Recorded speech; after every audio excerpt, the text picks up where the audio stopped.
പണ്ടാരക്കാരൻ ഇവൻ എടുക്കുന്നില്ലല്ലോ. ബെല്ലടിക്കുന്നുണ്ട്. ഒന്ന് മാറിക്കുക കാരണം ചാകാറായല്ലോ. ഹലോ ഹലോ, എന്താ നീ ഫോൺ എടുക്കാത്ത? ഇവിടെ ഒരു രക്ഷയില്ല, ഭയങ്കര തിരക്കാ. മതി മതി മതി, 2:30 തുടങ്ങേണ്ടതാ. ഇപ്പൊ മണി 3 കഴിഞ്ഞു. ഇവിടെ 3 മണിയായി. 3 മണിക്കുള്ള ഷോ 3:30 ആയെന്നോർത്തപ്പോ ആകാശം ഒന്നും ഇടിഞ്ഞു വീടില്ലല്ലോ. സിനിമാ തിയേറ്റർ അല്ലേ, ഓപ്പറേഷൻ തിയേറ്റർ ഒന്നും അല്ലല്ലോ. ഈ സിനിമാ താരങ്ങളൊന്നും ഫിലിമിൽ നിന്ന് ഇറങ്ങി ഓടുവൊന്നുമില്ലല്ലോ. ഈ ചേച്ചി പറയുന്ന ഓ, ഓപ്പറേഷൻ തിയേറ്റർ ഒന്നും അല്ലല്ലോ, സിനിമാ തിയേറ്റർ അല്ലേന്ന്. പിന്നെ വലിയൊരു നാക്കുള്ളതുകൊണ്ട് ജീവിച്ചു പോയിക്കോളും. എന്ത് പറഞ്ഞു മോളെ? വന്നോണ്ടിരിക്കാന്ന്, ഉടനെ എത്തും. ഓ, സമാധാനായി. ഒരയൽവാസി എന്ന നിലയിൽ എനിക്ക് ആദ്യത്തെ ഷോ തന്നെ കണ്ടില്ലെങ്കിൽ വലിയ പ്രയാസമാണ്. കുറെ കാലമായിട്ടുള്ള ശീലല്ലേ. തുടങ്ങുന്നതിന് മുമ്പ് ഞാൻ വരാം. മോളെ, എന്റെ സീറ്റ് ചില സീറ്റ് അറിയാലോ, ഒഴിച്ചങ്ങിട്ടേക്കണേ. അത് ഞാൻ ഏറ്റു. ടിക്കറ്റ് വെക്കാനുള്ള ഏർപ്പാടുണ്ടാക്ക്. ആൾക്കാരൊക്കെ നിൽക്കുക. ഞാൻ പിള്ളേരെ വിളിച്ചോണ്ടേ. ഓ, എന്റെ ദൈവമേ, ഒരു ടാക്സി നടത്താൻ പെടുന്ന പാട്. റെക്കോർഡിട്ടല്ല, കാണിച്ചു തരാ. ഈ മഹാരാജ ടാക്സി കയറി പണം കാണേണ്ട വല്ല കാര്യമുണ്ടാ? ഇവിടെ നിന്ന് 4 ദോശയും 2 ഓംലെറ്റും കഴിക്കുന്ന ഈ ആരോഗ്യത്തിന് നല്ലതല്ലേ? അല്ലാതെ കയ്യിൽ നിന്ന് കാശ് മുടക്കി ടിക്കറ്റ് എടുത്ത് മൂട്ടകടിയും കൊതുകടിയും കൊള്ളേണ്ട വല്ല കാര്യമുണ്ടാ? പോരാത്തനി എലി ശല്യം വേറെ. എലിയുടെ കടി കൊണ്ട് എത്ര പേരെ ഇടങ്ങേറായെന്നറിയാമോ? നമ്മുടെ സർക്കാർ ആശുപത്രിയിലാണെങ്കിൽ ഡോക്ടർമാരുമില്ല, മരുന്നുമില്ല, ഒരു പുണ്ണാക്കുമില്ല. വടിയാകാൻ വേറെ വല്ല മാർഗം വേണോ? നമ്മുടെ ഭാരതം പറഞ്ഞാലും കാര്യമില്ലായില്ല. അങ്ങനെ പറ. അതുകൊണ്ട് നാട്ടുകാരായ നമ്മളെല്ലാവരും ഒറ്റക്കെട്ടായി നിന്ന് സമരം ചെയ്തിട്ടാണെങ്കിലും ഈ ടാക്കീസ് പൂട്ടിക്കണം. ചേട്ടാ, 100 രൂപയ്ക്ക് ചേഞ്ച് തരുമോ? എന്തിനാ? ബൈക്ക് പാർക്ക് ചെയ്യാനാ. പടം കാണാൻ വന്നതാണല്ലേ? അതെ. നിങ്ങളെ കണ്ടപ്പോ 6 മാസം മുമ്പ് നടന്നൊരു സംഭവം ഞാൻ ഓർത്തുപോയി. അന്ന് ഇതേപോലെ മാറ്റിനിക്ക് ഇതേ പ്രായത്തിലുള്ള 2 പിള്ളേര് ചില്ലറക്കായി ഇവിടെ വന്നു. മാറ്റിന് തുടങ്ങി ഒരു അരമണിക്കൂർ കഴിഞ്ഞപ്പോ തിയേറ്ററിനകത്തുനിന്നും ഭയങ്കര ഒരു ഒച്ചയും ബഹളം കേട്ടു. ഞാൻ ഓടിച്ചു നോക്കിയപ്പോ 2 ശവശരീരങ്ങളായിരുന്നു. എന്റെ കയ്യിൽ നിന്ന് ചില്ലറ വാങ്ങിപ്പോയ ആ 2 ചെറുപ്പക്കാരുടെ വിറങ്ങലിച്ച ശവശരീരങ്ങളായിരുന്നു. എന്തുപറ്റി? കടിച്ചു. ആര്? വെമ്പാലമൂർഖൻ. എന്നിട്ട് വിനോദയാത്ര സിനിമ കാണാൻ വന്ന പിള്ളേരെ വിലാപയാത്ര കണ്ടുകൊണ്ടാണ് ഞാൻ പോകുന്നത്. ഒരു കാര്യം ഇപ്പൊ മനസ്സിലായി. നിങ്ങളെയൊക്കെ വിഷമുള്ള പമ്പ് ഈ ടാക്കീസിൽ എന്തായാലും ഉണ്ടാവില്ല. എന്നാ പിടിച്ചേ, ചില്ലറയില്ല. പോ, ചെല്ല്, പോടാ. ഒരു നല്ല കാര്യം പറഞ്ഞു കൊടുക്കാന്ന് പറഞ്ഞപ്പോ വന്നേക്കണ്. ഒരു വിധത്തിൽ നിന്നു. വാ വാ, ഇന്ന് ഷോ നടക്കുന്ന എനിക്കൊന്ന് കാണണം. സ്വാമിയേ ശരണമയ്യപ്പ. ഇങ്ങോട്ട് നോക്കടാ ഡാഡി. നീ ആർക്കിട്ടാണ് ശരണം വിളിച്ചെന്ന് എനിക്ക് മനസ്സിലായി. ഒരു കാര്യം ഞാൻ പറഞ്ഞേക്കാം, ഇനി എനിക്കിട്ടെങ്ങാനും നീ ശരണം വിളിച്ച നിന്റെ മുതലാളിയുടെ കാലും കഴിയുമ്പോ ഞാൻ ഓടത്തുള്ളൂ. എടാ കോപ്പറേറ്ററെ, ഈ ചന്തയുടെ കൈകൊണ്ട് നിന്നോട് മറുപടി പറയാൻ അറിയാൻ പാടില്ല. നീ പറയടാ. നീ അധികം നാളിവിടെ പണിയെടുക്കില്ല. ഇതിനകത്ത് തൂങ്ങി ചത്തിട്ടാണെങ്കിൽ ഈ ടാക്കീസ് ഞാൻ പൂട്ടിക്കും. ടാക്കീസ് പൂട്ടില്ലടാ, പക്ഷെ നിന്റെ ഈ പേട്ട് തട്ടുകട പൂട്ടും. പോവാടാ. എന്താന്നറിയോ, മാറ്റി തുടങ്ങാൻ സമയം നമുക്ക് ഇന്റർവെല്ലിൽ കാണാടാ.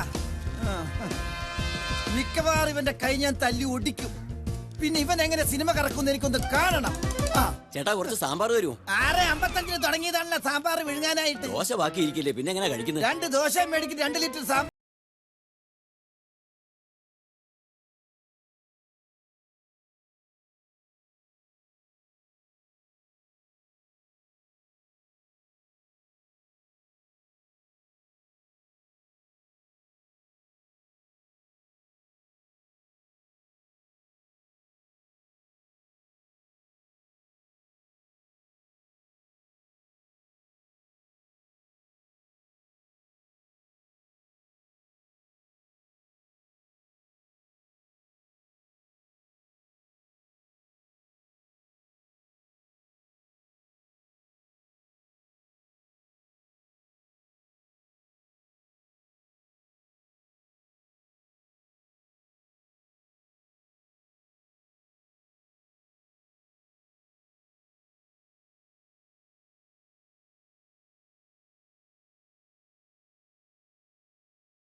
സിനിമ എങ്ങനെയുണ്ട്?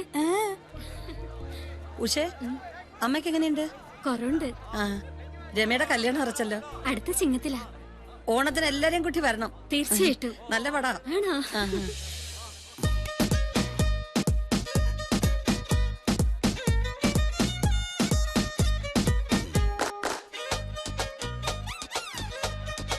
ഭഗവാനേ, ഇവിടെ ഒരു തുള്ളി മദ്യം പോലും കിട്ടാതെ മരിച്ച എന്റെ അച്ഛന് പരലോകത്ത് ഇഷ്ടം പോലെ മദ്യം കിട്ടാൻ വേണ്ടി ഞാൻ പ്രാർത്ഥിക്കാം.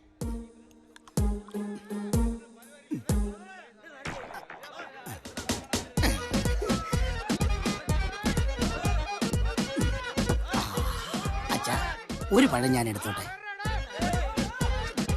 ഇരിപ്പ് കണ്ടാ അറിയാൻ സമ്മതിച്ചു എന്ന്.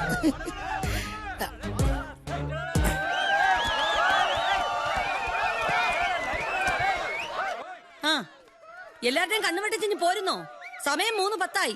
ആൾക്കാര് ബഹളം വെക്കുന്നത് കേൾക്കുന്നുണ്ടോ? വായുള്ളവര് കൂകും, ചെവിയുള്ളവരത് കേൾക്കും. അതിനെനിക്കെന്താ, ഒച്ചയടയ്ക്കുമ്പോ അങ്ങ് നിർത്തിക്കോളുന്നേ. പകതിരിവില്ലാത്തവൻ. എടാ നിന്നോടാ തുടച്ചത് മതിയടാ. നിങ്ങൾക്കറിയാവല്ലോ, എല്ലാ വെള്ളിയാഴ്ചയും മാറ്റിനിക്ക് മുമ്പ് അച്ഛന് മദ്യം കൊണ്ട് ദാഹം വെക്കുന്ന ഒരു ചടങ്ങുണ്ടെന്ന്. അത് ഇനിയെങ്കിലും വർഷത്തിലൊരിക്കൽ ആക്കിക്കൂടെ?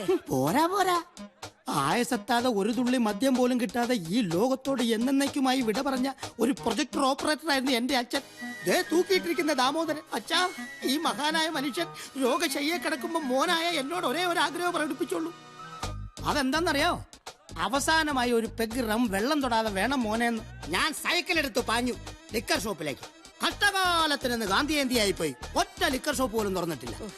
അങ്ങനെ മദ്യം കഴിക്കാതെ വിട പറഞ്ഞ ഒരു യുഗപുരുഷന്റെ മകനായി എനിക്ക് ആ അച്ഛനോടുള്ള കടമ നിറവേറ്റണ്ടേ സിസ്റ്റേഴ്സ്? ആ കടമ ഇപ്പൊ തൽക്കാലം നിറവേറ്റിയില്ലേ സ്വാമിനാഥ? ഇനി അടുത്ത വെള്ളിയാഴ്ചയുള്ളൂ. എന്നാ ഷോ തുടങ്ങാമല്ലോ. പിന്നെന്താ, ഏത് കോപ്പനാണെങ്കിലും ഇന്ന് ഞാൻ കാണിച്ചു തരാം. ചേച്ചി ഇങ്ങോട്ട് വാ. ഇങ്ങനെയാണാ കൂവുന്നേ? ഒറ്റയരത്തിനും കൂവാൻ അറിയില്ല. അതേ ചേച്ചി, രണ്ടെണ്ണം പോയോ?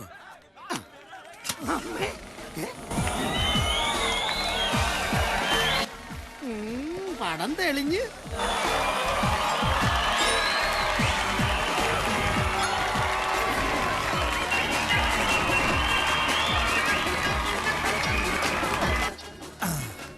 എടി വിമലെ, എന്നോടാണ് കളി.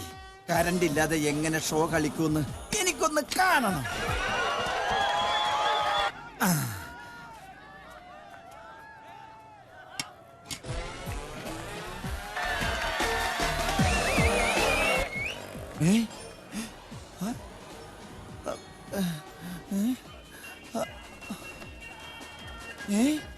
അപ്പൊ ഇത്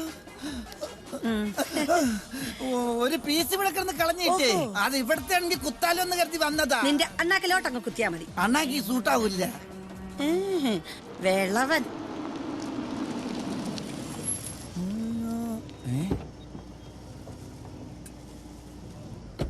ആ മുതലാളി വരണം. ഒടുക്കത്തെ കളക്ഷൻ അല്ലേ മുതലാളി? ഇങ്ങനെ പോയ മിക്കവാറും അവളുമാരി ടാക്കീസ് പൊളിച്ച് മുതലാളിയുടെ പ്ലാൻ പോലെ നല്ല ഒന്നാന്തര AC DTH തിയേറ്റർ ആയിട്ട് പണിയടാ. DTS അല്ല, അവളുമാർ അതിനേക്കാളും വലുത് പണി. ഈ തിയേറ്റർ പൂട്ടിക്കാൻ നിനക്കൊരു ചായക്കട ഇട്ട് നാളെ എത്രയാടാ? മുതലാളി അങ്ങനെ പെട്ടെന്ന് പൂട്ടിക്കാൻ പറ്റുമോ? പിന്നെ മുതലാളി, മലപ്പുറത്തൊരു മഹാമാന്ത്രികനുണ്ട്. കുറച്ച് കാശ് ചെലവുണ്ട്. അതായത് കോഴിമുട്ടയിൽ കൂടോത്രം ചെയ്ത് ആവാഹിച്ച് അവളുമാരുടെ പറമ്പിൽ കൊണ്ട് കുഴിച്ചിട്ടാല് 7 ദിവസം കഴിയുമ്പോ മുട്ട വിരിഞ്ഞ് കുഞ്ഞാവും അല്ലേ? എന്താ ഈ പച്ചക്കറിയൊക്കെ ആയിട്ട്? അതവിടെ ഇരിക്കട്ടെ. നിന്നെ ഏൽപ്പിച്ച കാര്യം എന്തായി? മുതലാളി കണ്ടോ, ഒരു ദിവസം ഞാൻ ഈ ടാക്കീസിൽ കയറും, എന്നിട്ട് ഫിലിം ഓടിക്കുന്ന പ്രൊജക്ടർ അടിച്ച് മാറ്റും. അതെന്താടാ ഒരു ദിവസം ആക്കുന്നത്? ഇന്നായിക്കൂടെ? ഇന്ന് വെള്ളിയാഴ്ച അല്ലേ? ഇന്ന് പ്രൊജക്ടർ അടിച്ച് മാറ്റാൻ പറ്റിയ ദിവസം അല്ല. മുതലാളി, കടയിലെ സാധനങ്ങളൊക്കെ തീർന്നു. ആദ്യം പറഞ്ഞ കാര്യം ചെയ്യേ, എന്നിട്ട് സാധനമൊക്കെ വാങ്ങിച്ചു തരാം. ഇങ്ങനെയാണെങ്കിൽ ടാക്കീസ് കോപ്പ് പൂട്ടും.